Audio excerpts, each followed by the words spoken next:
I would like to ask you if you can help me with something. Yeah. I come to experiential understanding that that there is no phenomenal, that there is only nominal. Yeah.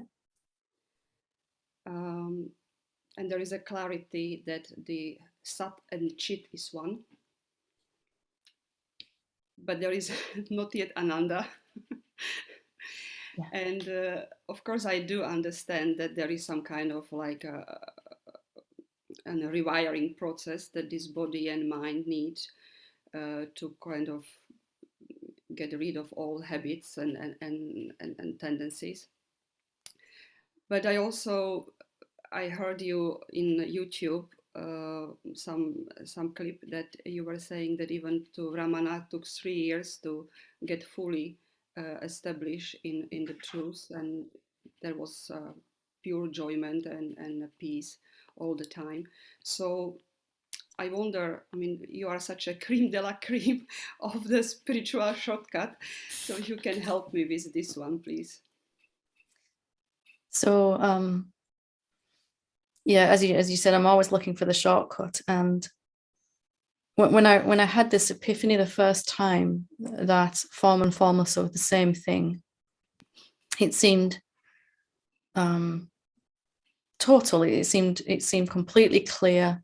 And like any epiphany I'd had along the way, it seemed impossible in that moment that I would ever forget that again. Like, how could I have not seen this before now? And, I'm never going to forget this again. But then, as I was saying earlier, 10 minutes later, I'm thinking about some form that I think is there. And the rest of my day, I'm thinking about some form that I think is there, or some other being that I think is there. And when I began to recognize that I have this epiphany first, like, first of all, I might realize I'm not a separate being. And then I might have to apply that to my relationships. I'm not really separate to this person I'm currently having this argument with, or in this relationship with, or I'm not really separate to my boss or my sister, or, I'll have to apply it in my life. So Yeah. this is no different here, this one. I might have seen that form and formless aren't actually two, but I will have to apply that to the places where I really still think that certain things do exist. And that's just out of sheer force of habit, of thinking about things and reinforcing. The more I think about something, the more real it's going to seem and outside of me, separate to me. And therefore, the more I'm going to feel justified in spending time thinking about it. That's the trap that consciousness gets into. I think something is outside of me, separate to me, this form. So I keep thinking about it and keep having the same experience with it. And therefore, it seems to make sense to keep thinking about it. Mm-hmm. So if I can remind myself in that moment or later or whatever, how much of my time, am I just looking at how much of my time am I still thinking about objectivity in general, forms in general? Mm-hmm. How much of my energy and attention is going into reinforcing the illusion still? And why is that? Curious why. What is that? And what would it take to come to a point where whatever my eyes rest upon, I can't really think about it because I know it's not other than me. Mm-hmm. That seems like, whoa, that's like a faraway place. But if you just become curious about that, why am I still going back into the old way of thinking about things?